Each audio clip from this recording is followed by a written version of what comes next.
Hello friends, everything of Payel চ্যানেলে সকলকে স্বাগত। নতুন একটা ব্লগ নিয়ে আবার চলে এসেছি। দেখো সকালবেলা এখন 7টা সাড়ে 7টা মতো বাজে। আমি কৌস্তবের টিফিন রেডি করে নিয়েছি। ফ্রুটস দিয়ে, ওটস দিয়ে, চিয়া সিড দিয়ে এই টিফিনটা দুধ দিয়ে আমি ওকে বানিয়ে দিই। তো যাই হোক, তারপরে টিফিন করার পরে দেখো বাবা বাজার করে নিয়ে এসছে, সবজি শাক টাক সব কিছু নিয়ে এসছে। তো আমি নিজেও জানি না কি আছে না আছে, চলো ওপেন করে দেখা যাক। এই যে উচ্ছে নিয়ে এসছে, বরবটি দেখতে পাচ্ছি, শিম আর একটা ফুলকপি দেখতে পাচ্ছি, এসব নিয়ে এসছে বাজার করে। শীতকালে সবজিগুলো দেখতে কি ভাল লাগে না, মনে হয় যেন এক্ষুনি গাছ থেকে পেরে নিয়ে এসছে।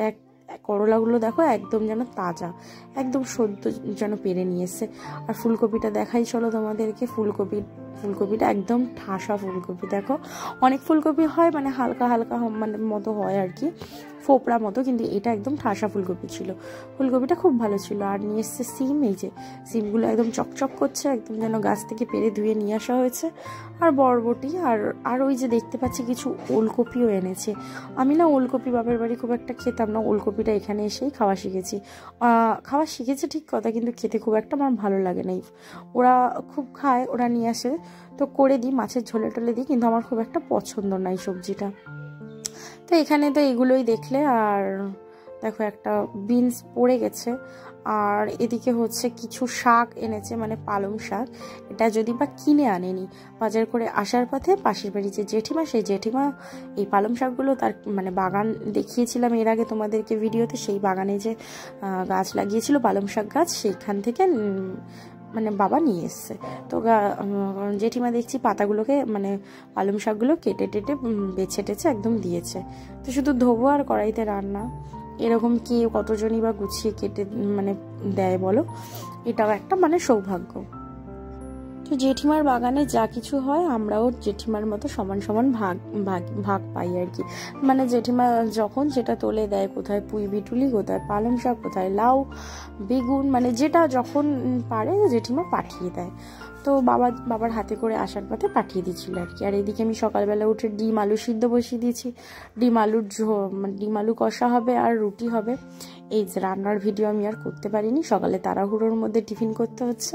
এই যে ডিম আলু কষা হয়ে গেছে কমপ্লিট, আর পাউরুটি রয়েছে, পাউরুটি দিয়ে ডিম আলু কষা দিয়ে আর সকালে টিফিন খাওয়া হবে। সকালে ও খায়নি কেন, এটা অনেকে ভাবতে পারো। ও হচ্ছে একটু ওর ভুঁড়ি হয়ে যাচ্ছে বলে না, ও একটু ডায়েট মতো করছে ওই আর কি। তো ওর জন্য ও ওটস খেয়ে যায়, আর অত সকালে তাড়াহুড়ো করে করা সম্ভব না। ওই জন্য বেলার দিকে আমাদের আলাদা একটা টিফিন হয়। এই দৃশ্যটা দেখে মনে হচ্ছে না যেন ছোটবেলার বইতে সেই যে পড়েছিলাম আজ মঙ্গলবার জঙ্গল সাফ করার দিন, ওই লাইনটা একদম মনে পড়ে যায় বলো। হ্যাঁ, আজকে মঙ্গলবার না, আজকে অন্য কোনো বার। কিন্তু দেখো এই পৌরসভা থেকে আমাদের এখানে এই রাস্তার ঘাসগুলো পরিষ্কার করে দিয়ে যায়। তো এই বেলা 11টার দিকে ছেলেকে খাইয়ে টুকটাক কাজ সেরে আমি ওকে নিয়ে একটু রোদের মধ্যে ঘোরাই। ওরও একটু বাইরে পরিবেশের সাথে পরিচয় করাটা খুব দরকার। তো এই কাছাকাছি একটুখানি রাস্তার মধ্যে ঘুরাই আর কি। এই যে দিদা এসেছিল আমার, তো দিদার সাথে দিদার বাড়ি যাচ্ছি ক্ষণিকের জন্য, কিছুক্ষণ পরে আবার চলে আসবে একটু ঘুরিয়ে। জায়গায় জায়গায় দেখো কিরকম এই যে পাতা জঙ্গলের সব ঘাস ফাস পরিষ্কার করে মানে থোবা করে রেখেছে। যাওয়ার সময় এগুলো আবার ওরা ওদের গাড়ি করে তুলে নিয়ে চলে যাবে। তো যাই হোক, রাস্তাটা পরিষ্কার করার পর না রাস্তাটা অনেকটা চওড়া মনেই হয় না যে আমাদের রাস্তাটা আসলে এত চওড়া। ঘাসে পুরো জায়গাটুকু মানে জুড়ে থাকে, আর শুধু সরু মাঝখানের রাস্তাটুকু যেখান দিয়ে হাঁটা হয় সেটুকুই বেরিয়ে থাকে। তো মাঝে মাঝে পরিষ্কার করে দেওয়াটা উচিত। লতা পাতা পোকামাকড় অনেক রকমের মানে সাপ খোপ সব কিছুর বাস হয়, তো করে আর কি। মাঝে মধ্যে এসে দেখি পৌরসভা থেকে লোক এসে করে দিয়ে যায়, ড্রেনগুলোকেও পরিষ্কার করে দিয়ে যায়। এই যে দেখো সোনুকে আমি ভালো করে কভার করে দিয়েছি সোয়েটার টোয়েটার দিয়ে, যাতে ঠান্ডা ওকে না ধরতে পারে। কিন্তু যতই কভার করি জানো তো, যতই মানে আগলে রাখি না কেন, ঠান্ডা কোথা থেকে একটা যেন ওর লেগেই যায়। এই দেখো, এই যে আমাদের এখানে এইটা না একসময় একটা বড় মাঠ ছিল, কিন্তু এখন জল জমে জমে এখানে জঙ্গল হয়ে গেছে। মোটামুটি এখানে সবই বাড়ি, আর একটাই মাঠ আছে, সেই মাঠটাও হয়তো আগে পরে বাড়ি হয়ে যাবে। খেলার আর জায়গা নেই কোনো। দেখো পাশের বাড়ি, আমার দিদার পাশের বাড়ির এই গাছটায় কি সুন্দর একটা মোচা হয়েছে, কত বড়। আরও একটা মোচা হয়েছে জানো তো ওই ধার দিয়ে, তারাও তোমাদেরকে দেখাবো। কালকে আমি আসার পথে দেখছিলাম ওই পারেও একটা মোচা হয়েছে। এই দেখো, এই মোচাটা কেটে নিয়েছে বই কি মনে হচ্ছে, কিন্তু কলাগুলো দেখো কি সুন্দর হয়েছে। আমি 2-4 দিন আগে দেখেছিলাম। এই গাছগুলোতে বেশ সুন্দর কলা আর মোচা ধরে, প্রায়ই দেখি এগুলোর মধ্যে মানে টুকিটাকি মোচা হতেই থাকে দেখি। তারপর প্রাকৃতিক এইসব দৃশ্যগুলো না আমার চোখে একটু বেশি পড়ে, আমার এগুলো দেখতে খুব ভালো লাগে। দেখো এখানে বড় মামার ছেলে এখনও ঘুম থেকে ওঠেনি, বেলা 10টা, 10:30, 11টা মতো বাকি, সে এখনও মুড়ি দিয়ে ঘুমাচ্ছে। ওকে যত টেনে তোলার চেষ্টা করছি দেখে মাত্র মুখটা আরও চেপে নিচ্ছে।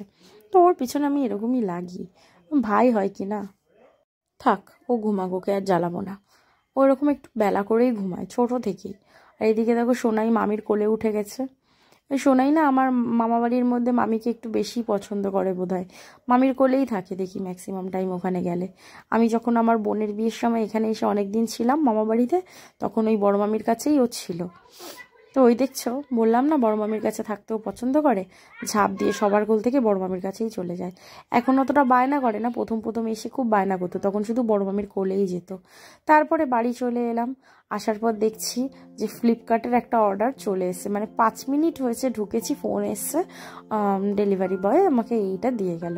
তো এটা আমি কি নিয়েছি জানো তো, অফারে একটা ভালো কাল রাতে অফার পেয়েছিলাম, তাতে একটা বডি লোশন দেখছিলাম, এই যে এই লোশনটা নিয়েছি আমি। এই লোশনটা মানে 600 ml মতো নিয়েছে, 600 ml মতো রয়েছে, আর ওই দাম বোধহয় 530 বা 40 এরকম কিছু একটা কাছাকাছি নিয়েছে, কিন্তু এমআরপি ফেলা রয়েছে 700 টাকা। আর তারপরে দুপুরে একদম খাওয়ার টেবিলে চলে এলাম ডাইরেক্ট, স্নান টান সেরে। আজকে দুপুরের মেনুতে ছিল ফুলকপি আলু ভাজা, পালং শাকের চচ্চড়ি, চিকেন কষা আর ডাল। তো ঝটপট খেয়ে নিই আবার রেডি হয়ে একটু বেরোবো বলতে খুব বেশি দূরে যাব না, কাছাকাছি একটু বাজার করতেই যাব কিছু জিনিস কিনতে। মায়ের আর কৌস্তবের টিফিন বক্সটা না, মানে লাঞ্চ বক্সটা না ভেঙে গেছে অফিসে নেওয়ার, তো ওইগুলো একটু কিনবো, সোনার একটু জুতো জামা, এই টুকিটাকি জিনিস কিনতে বেরোবো আর কি। তো দেখো বাবাও কোর্টে যাবে, তো তিনজনে একই সাথে রেডি হয়ে মানে বেরিয়ে গেলাম। সোনু তো খুব খুশি, খুব আনন্দ করছিল, রিস্কাও একটা ধরে যাচ্ছিলাম, সারা রিস্কার মধ্যে আমি ভিডিও করতে পারিনি, খুব আনন্দ করছিল। আমার ছেলেটা না ঘুরতে খুব ভালোবাসে, পুরো আমার মতো। তো ভিডিওটা ভালো লাগলে লাইক করো, নতুন বন্ধুরা সাবস্ক্রাইব করো। আজকের মতো বাই, দেখা হবে নেক্সট কোনো ব্লগে, আবারও তোমাদের সাথে দেখা হবে। তো ততক্ষণের মতো ভালো থাকো, সুস্থ থাকো, আর আমার চ্যানেলের সাথে থাকো। বাই।